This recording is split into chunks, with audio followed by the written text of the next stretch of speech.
At a quick hour plus a couple minutes, Man with Movie Camera proves that a film is both truth and lies at 32 frames per second, or closer to 17 frames back in 1929. Its quick editing challenges the pacing of Jason Bourne or the Fast and the Furious movies. But it's a movie, as it declares proudly at its outset, without a plot, script, or actors. It's a film about movie making, but it's also about society, industry, and itself. Released in Soviet Russia about 100 years ago, the film was obviously a product of its time. Futurism was all the rage. Machines would make work faster and better for all humans. Machines and the common people were the focus of the entire film. There are no bureaucrats here explaining how society works, just society itself working. People are born, grow up, marry, work, die.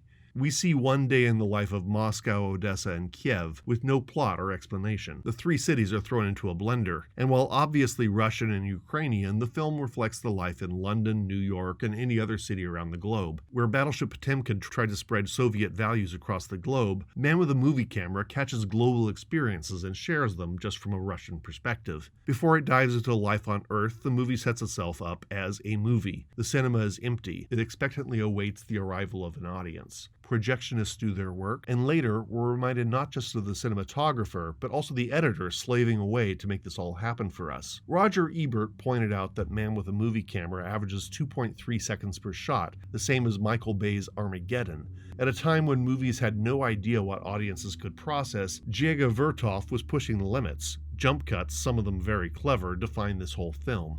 But so does the danger of movie making. We see the man with the movie camera dodge out of the way of an oncoming train and drag his gear up a dangerous commercial chimney. Filmmaking for Vertov was literally a life and death affair. As one would expect from a Soviet-funded documentary, a lot of this film delves into manufacturing, transportation, the hubbub of life in the big city. This rises above political ideology. I doubt most Americans would undervalue our workers as the backbones of our society.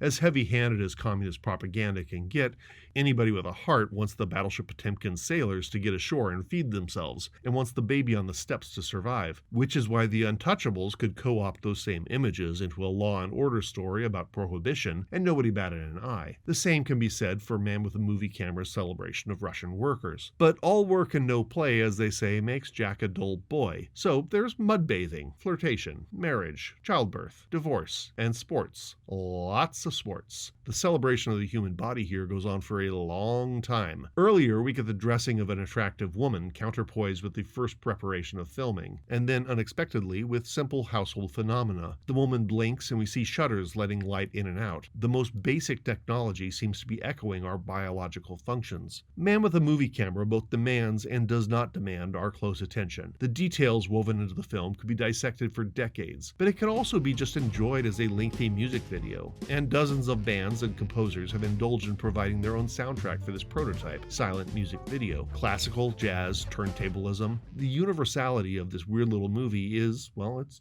universal. Do yourself a favor, unchain your brain, take an hour, and just watch the whirl of life as seen by Dziega Vertov.